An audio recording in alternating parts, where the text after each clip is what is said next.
power bank នេះខ្ញុំលក់យូរហើយបងលក់យូរហើយប៉ុន្តែវាឥឡូវនេះវាមានបញ្ហាដោយ Type C អញ្ចឹងយើងធ្វើការចុចចូលវាឡើងវិញអញ្ចឹងបងអានេះគាត់កំងទៅយូរខ្ទង់ចន្លោះជិតមួយឆ្នាំអីដែរបងជិតមួយឆ្នាំអីដែរដោយសារតែវាបញ្ហាគឺដោយ Type C ដោយ Type C ហ្នឹងគឺវាបាក់ហើយដោយសារគាត់សាកផងសាកបញ្ចូលផងហើយនឹងសាកចេញទៅទូរស័ព្ទផងអញ្ចឹងការប្រើប្រាស់ញឹកញាប់គឺវាបណ្ដាលឲ្យវាខូចបែបនេះហើយបងអញ្ចឹងត្រូវផ្លាស់ប្ដូរថ្មីហើយនេះយើងធ្វើការសម្អាតអញ្ចឹងបងសម្អាតអានេះដូចថ្មីរបស់យើងបងដូចថ្មីរបស់យើង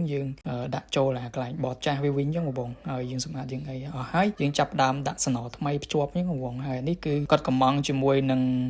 40000មីលីអាំពែម៉ោងម្ដងទៀតបងគាត់ថាល្អប្រើបងល្អប្រើអញ្ចឹងគាត់កំងទៅម្ដងទៀតអញ្ចឹងអរគុណគាត់ខ្លាំងមែនតើហើយបតនេះគឺយើងជួសជុលឲ្យ free ទេសម្រាប់ដោយ Type C នេះបងដោយ Type C នេះគឺយើងជួសជុលឲ្យ free អញ្ចឹងរាល់តែអីវ៉ាន់ដែលខ្ញុំលក់គឺភាគច្រើនគឺជួសជុលឲ្យ free មិនថាអីវ៉ាន់អីទេគឺបើសិនជាវាខូចតិចគឺយើងជួសជុលឲ្យ free អញ្ចឹងបងតែវាខូចច្រើនគឺយើងត្រូវចំណាយ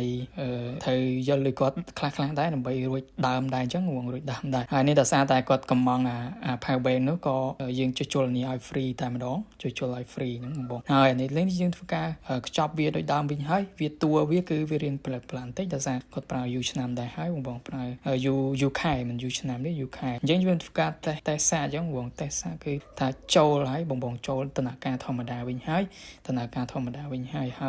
អានេះគឺវាចូល file ឆាយដំណើរការធម្មតាវិញហើយអញ្ចឹងយើងធ្វើការសាកបញ្ចូលម្ដងបងសាកបញ្ចូលក៏វា load file ឆាយដូចគ្នាដែរអញ្ចឹងវាលេងអីហើយបងវាលេងអីហើយវីដេអូនេះគឺមានតែប៉ុណ្្នឹងទេអរគុណបងសម្រាប់ចូលចិត្តតាមដាននៅវីដេអូមួយនេះអញ្ចឹងបង